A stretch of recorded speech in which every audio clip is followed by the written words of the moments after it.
அனைவருக்கும் வணக்கம். இன்னைக்கான ஜோதிட பதிவில் நம்ம பார்க்க போகிற ரொம்ப ரொம்ப முக்கியமான ஒரு பயனுள்ள ஜோதிட கணிப்பு என்ன அப்படின்னு பார்த்தீங்கன்னா, செப்டம்பர் மாதம் 21ஆம் தேதி மகாலயபட்ச அமாவாசை நிகழ்கிறதுங்க. இந்த அமாவாசை அப்படிங்கிறது ரொம்ப ரொம்ப சிறப்புக்குரிய ஒரு அமாவாசை அப்படின்னு சொல்லலாம். அதாவது மொத்தம் 96 அமாவாசைகளில் பார்த்தோம் அப்படின்னா 3 அமாவாசைகள் மிகவும் சிறப்புக்குரியது. அதில் ஒன்று தான் புரட்டாசி. அதாவது ஆடி அமாவாசை, தை அமாவாசை, புரட்டாசி மாதத்தில் வரக்கூடிய மகாலயபட்ச அமாவாசை.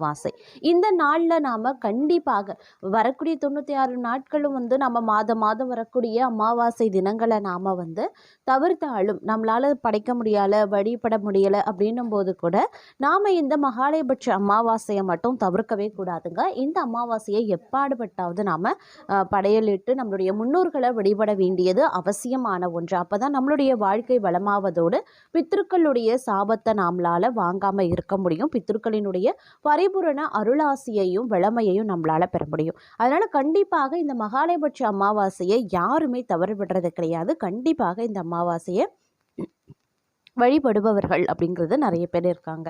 அப்படி மகிமை மிக்க இந்த அமாவாசை தினத்தன்று நவக்கிரகங்களில் ஏற்படக்கூடிய அதிரடியான மாற்றம் அப்படிங்கிறது அனைத்து ராசிக்காரர்கள் மத்தியிலுமே வெகுவான தாக்கத்தை ஏற்படுத்தவிருக்கிறது. இந்த தாக்கம் மிதுன ராசியில பிறந்தவங்களுக்கு எப்படிப்பட்ட மாற்றத்தை ஏற்படுத்தவிருக்கிறது? அவர்களுக்கு இது சாதகமாக இருக்குமா அல்லது சாதகமற்ற விளைவுகளை ஏற்படுத்துமா அப்படிங்கிறத பற்றி தான் இன்றைக்கி வீடியோவில் நாம் தெரிஞ்சுக்க போகிறோம். ஸோ இந்த பதிவு உங்களுக்கு பல வகையில் நன்மையை ஏற்படுத்துங்க. வீடியோவை ஸ்கிப் பண்ணாமல் கடைசி வரைக்கும் பாருங்கள். வீடியோக்குள்ளே போகிறதுக்கு முன்னாடி இது வரைக்கும் நீங்கள் நம்ம சேனலை சப்ஸ்கிரைப் பண்ணலை அப்படின்னா உடனே சப்ஸ்கிரைப் பண்ணிக்கோங்க. அப்படியே பக்கத்தில் இருக்கக்கூடிய நோட்டிஃபிகேஷனுக்கான பெல் பட்டனையும் ப்ரெஸ் பண்ணிக்கோங்க. சரி நேர்களே, வாங்க வீடியோக்குள்ளே போகலாம். நவராத்திரி அப்படின்று சொல்லப்படக்கூடிய இந்த காலகட்டம் அப்படிங்கிறது மகாலயபட்சம் அப்படிங்கிறது ரொம்ப ரொம்ப முக்கியத்துவம் வாய்ந்த ஒரு நாள் அப்படின்னு சொல்லலாம். இந்த மகாலயபட்சம் அப்படின்னு சொல்லப்படக்கூடிய இந்த நாளில் பார்க்கும் பொழுது நவக்கிரகங்களினுடைய அமைப்பு அப்படிங்கிறது மிதுன ராசிக்காரர்களுக்கு மிகப்பெரிய அளவில் கலவையான நிலைகளை ஏற்படுத்தினாலும் பெரும்பாலும் நன்மையை ஏற்படுத்தக்கூடிய வகையில் அமைய பெற்றிருக்கிறது அப்படின்னு சொல்லலாங்க. இந்த நேரத்தில் நீங்கள் என்ன மாதிரியான விஷயங்களை மேற்கொண்டாலும் அது உடனுக்குடன் வெற்றியாகவும் தங்களுக்கு சாதகமாகவும் முடிய வாய்ப்புகள் இருக்கிறது. இருப்பினும் இந்த நேரத்தில் சில பல விஷயங்களில் சின்ன சின்ன ஏற்றங்கள், சின்ன சின்ன இறக்கங்களை எதிர்கொள்வீங்க. அதாவது நடக்கவே நடக்காது அப்படின்னு நினச்ச விஷயங்கள் திடீர்னு நடக்கும். இது நடந்துடும் அப்படின்னு நினைக்கக்கூடிய விஷயங்கள் நடக்காமல் போக வாய்ப்புகள் இருக்குது. இந்த மாதிரியான விளைவுகளை நீங்கள் ஒவ்வொரு விஷயத்துலையும் சந்திப்பீங்க. அப்படிங்கிறதுனால எதற்கும் எந்த ஒரு விஷயத்திற்கும் எந்த ஒரு காரியத்திற்கும் பார்த்தீங்க அப்படின்னா எதிர்பார்ப்பு அப்படிங்கிறத வைத்துக்கொள்ள வேண்டாம். எதிர்பார்ப்பு அப்படின்னு இருக்கக்கூடிய பட்சத்தில் அது தங்களுக்கு பார்த்தீங்க அப்படின்னா ஏமாற்றத்தை தரக்கூடிய வகையில் இருக்க பெறலாம். அதனால் பெரிய அளவில் எதிர்பார்த்தா தானே ஏமாற்றம். அதனால் எதிர்பார்ப்புகளே இல்லை அப்படின்னும் போது அந்த ஏமாற்றம் நமக்கு ஏற்பட வாய்ப்புகள் இல்லை. அதனால் முடிஞ்ச வரைக்கும் இந்த காலகட்டத்தில் ஓரளவுக்கு எதிர்பார்ப்புகளை குறைத்துக்கொள்வது ரொம்ப ரொம்ப நல்லதுங்க. அதே மாதிரி ஆரோக்கிய விஷயத்தில் ரொம்ப ரொம்ப கவனமாக இருக்கணும். பெரிய அளவில் ஆரோக்கியத்தில் பாதிப்புகள் கிடையாது அப்படின்னாலும் கூட சின்ன சின்ன உடல் உபாதைகள், அதாவது காய்ச்சல், ஜலதோஷம், இந்த மாதிரியான உடல் உபாதைகள் தொந்தரவு கொடுக்கலாம். இது தங்களுடைய வழக்கமான வாழ்க்கையை பாதிக்க செய்யலாம். அதனால் ஆரோக்கிய விஷயத்தில் சற்று கூடுதல் கவனத்தோடு இருப்பது முக்கியமான ஒன்று அப்படின்னு சொல்லலாம். அதே மாதிரி வீட்டில் இருக்கக்கூடிய பெரியவர்கள், முதியவர்கள், குழந்தைகளினுடைய ஆரோக்கிய விஷயத்தில் அதிக கவனத்தை செலுத்த வேண்டியது முக்கியமான ஒன்றுங்க. இந்த காலம் அப்படின்னு சொல்லும் பொழுது அதாவது அமாவாசை தினத்தன்று நிகழ்ந்திருக்கக்கூடிய இந்த கிரக மாற்றம் அப்படிங்கிறது பித்ருக்களினுடைய பரிபூரண அருளாசி தங்களுக்கு வழங்கக்கூடிய பட்சத்தில் அமைய பெற்றிருக்கிறதுங்க. இந்த நேரத்தில் நீங்கள் பித்ருக்கள் வழிபாடு செய்வதன் மூலமாக அதே நன்மைகளை தங்களால் பெற முடியும். முழுமையான நிவர்த்தி நீங்கள் அடைய முடியும். அதாவது பித்ரு தோஷம் இருக்குது, பித்ரு சாபங்கள் இருக்குது அப்படின்னா அதில் இருந்து நீங்கள் விடுதலை பெறுவதற்கு இந்த காலகட்டம் உங்களுக்கு மிகப்பெரிய அளவில் கை கொடுக்கும் அப்படின்னு சொல்லலாம்.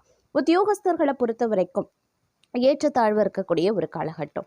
பணிச்சுமை அதிகரிக்கலாம், வீண்படி சுமக்க நேரிடலாம், இந்த மாதிரியான விஷயங்கள் நடக்கலாம். அதனால உத்தியோகம் ரீதியாக எடுக்கக்கூடிய முயற்சிகள், உத்தியோகத்தில் ஓரளவுக்கு கவனமாக இருங்க. யார்கிட்டையும் விவாதங்களோ வாக்குவாதங்கள்லையோ ஈடுபட வேண்டாம். அது தங்களுக்கு பிரச்சனையை ஏற்படுத்த வாய்ப்புகள் இருக்குது. அதே மாதிரி இந்த நேரத்தை பொறுத்த வரைக்கும் நீங்கள் உண்டு உங்கள் வேலை உண்டு அப்படின்னு இருந்தீங்கன்னா பெரும்பாலான பிரச்சனைகளை தங்களால் தவிர்க்க முடியும் அப்படின்னும் சொல்லலாங்க. அது மட்டும் கிடையாது, உத்தியோகஸ்தர்களுக்கு நீங்கள் உயர் அதிகாரிகள் சொன்ன பணியை உடனுக்குடன் செய்து முடிக்கிறீங்க அப்படின்னா தங்களுக்கு நல்ல மரியாதையும் அவர்களினுடைய ஆதரவும் கிடைக்குங்க. வியாபாரிகளை பொறுத்த வரைக்கும் கவலை வேண்டாம். தங்களுடைய சிறு தொழிலை விரிவாக தங்களுக்கு முதலீட்டுக்கான வங்கி கடன்கள் எளிதில் கிடைக்கப்படுவீங்க. அதற்கு உண்டான முயற்சியிலையும் ஈடுபடுவீங்க. குடும்ப தலைவிகளை பொறுத்த வரைக்கும் தாங்கள் அடகு வைத்து தங்கள் கணவருக்கு தந்த கடனை இந்த காலகட்டத்தில் ஒரு பகுதியை அடைத்து விடுவீங்க. ஒரு சில நகைகளை மீட்டும் எடுப்பீங்க அப்படின்னும் சொல்லலாம். கலைஞர்களை பொறுத்த வரைக்கும் அடுத்த நிலை என்ற அளவிற்கு சம்பளம் இருக்குங்க. ஒரு சிலருக்கு கதாநாயகர் வாய்ப்பு, அப்படி இல்லைன்னா அதற்கு இணையான வாய்ப்பும் கிடைக்கப்பெறலாம். மாணவர்கள் அப்படின்னு எடுத்துக்கிட்டோன்னா தங்கள் சக மாணவர்களுடன் வெளியில் செல்லும் போது மிகவும் கவனமுடன் இருக்கிறது நல்லது. வண்டி வாகனம் ஓட்டும் போது தாங்கள் வேகத்தை குறைக்கிறது ரொம்ப ரொம்ப நல்லதுங்க. தங்களுடன் வேலை பார்க்கும் தங்கள் சக ஊழியர்களிடம் உத்தியோகஸ்தர்கள் சட்டென்ற சினத்தை காட்டாம சாந்தமாக அவர்களை அணுகிறது நல்லது. தொழிலாகட்டும் வியாபாரமாகட்டும் தாங்கள் செல்லக்கூடிய ஊர்களில் தாங்கள் கவனக்குறைவாக இல்லாமல் தங்களுடைய உடைமைகளை பாதுகாப்புடன் எடுத்து செல்வ பாருங்க. பயணங்களில் ரொம்ப ரொம்ப பாதுகாப்பு அப்படிங்கிறது அவசியங்க. குடும்ப தலைவிகள் பெண்கள் இவங்களை பொறுத்த வரைக்கும் அவங்களுடைய பிள்ளைகளினுடைய நலனில் அக்கறை காட்டி அவர்களினுடைய முன்னேற்ற பாதைக்கு அழைத்து செல்ல பாடுபடுவீங்க. தேக ஆரோக்கியத்தில் சற்று கவனத்தோடு இருக்க பாருங்க. அதே சமயம் இந்த காலகட்டத்தை பொறுத்த வரைக்கும் பல்வேறு வகைகளில் எதிர்பார்ப்புகள் பூர்த்தியாக வாய்ப்புகள் அதிகபட்சமாக இருக்குது. சின்ன சின்ன விஷயங்களில் சின்ன சின்ன இடையூறுகள் வந்தாலும் அது பெரிய அளவில் தங்களை பாதிக்க செய்யாது அப்படின்னும் சொல்லலாம். சக பணியாளர்கள் சக ஊழியர்களிடம் எந்த பாகுபாடும் இல்லாமல் இருக்கிறது தேவையற்ற பகையை ஏற்படுத்தாமல் இருக்குங்க. ஏற்ற தாழ்வினை பார்க்காம அவர்களுடன் சுமூகமாக பழகி வர்றதன் மூலமாக பிரச்சனைகளில் இருந்து நீங்கள் தப்பித்து கொள்ளலாம்.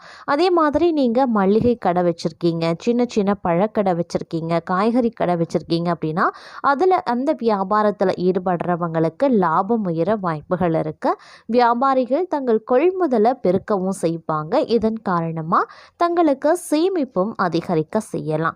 அதே சமயம் கணவன் மனைவி இணைந்து செயல்பட்டு குடும்ப நலனுக்கு பாடுபடுவாங்க. இந்த காலகட்டத்தில் தங்களுக்கு பணப்பற்றாக்குறை ஏற்படுவதற்கான வாய்ப்புகள் இருக்கிறது. அப்படிங்கிறதுனால சிக்கன நடவடிக்கையை எடுக்கிறது ரொம்ப ரொம்ப நல்லதுங்க. தங்களுடைய திறமையை அதிகரிக்க ஒரு சிலர் கூத்துப்பட்டறையில் சேருவதற்கான வாய்ப்புகளும் இருக்கப்பெறுகிறது. அதே மாதிரி வெளியூர் வெளிநாட்டு பயணங்கள் தங்களுக்கு சாத்தியமாகவும் வாய்ப்புகள் இருக்கப்பெறுகிறது. சமூகத்தில் புதிய உறவுகள் நட்புகள் உங்களுக்கு கிடைக்கப்பெறலாம். உங்களுக்கு வேலை தொழில் தொடர்பாக புதிய வாய்ப்புகள் கிடைக்கும். அந்த வாய்ப்புகளை சரியாக பயன்படுத்திக்கிட்டீங்க அப்படின்னா சிறப்பான முன்னேற்றத்தை எதிர்பார்க்கலாம். பணியிடத்தில் சக ஊழியர்கள் மேல் அதிகாரிகளின் ஆதரவை பெறுவீங்க. இதனால் தங்கள் இலக்கை அடைய முடியும். வணிகஸ்தர்களுக்கு கூட்டாளிகளினுடைய ஆதரவு கிடைக்கும். தங்களின் வருமான வாய்ப்புகள் அதிகரிக்கலாம். அப்படிங்கிறதுனால பல விதத்தில் பண ஆதாயத்தையும் பெறுவீங்க. கவலைகளும் குறைய ஆரம்பிச்சிடும். அதே மாதிரி பல விதத்தில் முன்னேற்றம் மாற்றங்களும் கிடைக்க வாய்ப்புகள் இருக்கு. ஆன்மீக பயணங்கள் தொழில் தொடர்பான புதிய வாய்ப்புகள் கிடைக்கலாம். புதிய வேலைக்கான முயற்சியில் இருக்கிறவங்க எதிர்பார்த்த நல்ல வாய்ப்புகள் கிடைக்கப்பெறுவாங்க. தங்களின் திருமண வாழ்க்கை அப்படி இல்லைன்னா காதல் தொடர்பான விஷயத்தில் இணக்கமான மன சூழ்நிலை உருவாகலாம். தங்களின் ஆரோக்கியம் மேம்படும். இந்த காலகட்டத்தில் ஆன்மீகத்தில் நாட்டம் அதிகரிக்கலாம். தங்கள் வேலை வியாபாரம் ஆன்மீகம் தொடர்பான பயணங்கள் செல்லவும் வாய்ப்புகள் இருக்கு. பணியிடத்தில் தங்களின் திறமைக்கான பாராட்டு கிடைக்கும். சிலருக்கு பதவி உயர்வு எதிர்பார்க்க வாய்ப்புகளும் இருக்கப்பெறுகிறது. தங்களுக்கு பல நல்ல செய்திகளும் கிடைக்கும். குடும்பத்தில் இருக்கக்கூடிய உறவுகள் மேம்படும். வீட்டில் திருமணம் உள்ளிட்ட சுப நிகழ்ச்சிகள் நடக்கும். புதிய நண்பர்கள் வியாபாரத்தில் கூட்டாளிகள் கிடைக்கவும் வாய்ப்புகள் இருக்கு. வணிகஸ்தர்களுக்கு பங்கு சந்தைகள் மூலமாக நன்மைகள் ஏற்படலாம். தங்களின் முதலீடுகள் மூலமாக பண லாபம் கிடைத்து திருப்தி அடைவீங்க. ஆரோக்கியம் மேம்பட்டு காணப்படும். தங்களுடைய மனது நேர்மறையான எண்ணமும் செயல்ல நிதானமும் அதிகரிக்கும். திருமண வாழ்க்கையில இணக்கமான சூழல் உருவாகலாம். உறவுகளும் வலுவடைய ஆரம்பிக்கும். அதே மாதிரி தங்களுடைய வாழ்க்கையில பார்த்தோம் அப்படின்னா ஆன்மீகத்தின் மீது நாட்டமும், சிலர் ஆன்மீக யாத்திரை செல்லவும் வாய்ப்புகள் இருக்கு. நிதிநிலை சார்ந்த நன்மைகள், புதிய வாய்ப்புகள் பெறுவீங்க. குடும்ப வாழ்க்கையில மகிழ்ச்சியும் தங்களுடைய ஆரோக்கியமும் மேம்படும். நீண்ட நாள் ஆசைகள் நிறைவேறும். பிள்ளைகளிடமிருந்து சில நல்ல செய்திகள் கிடைக்கப்பெறுவீங்க.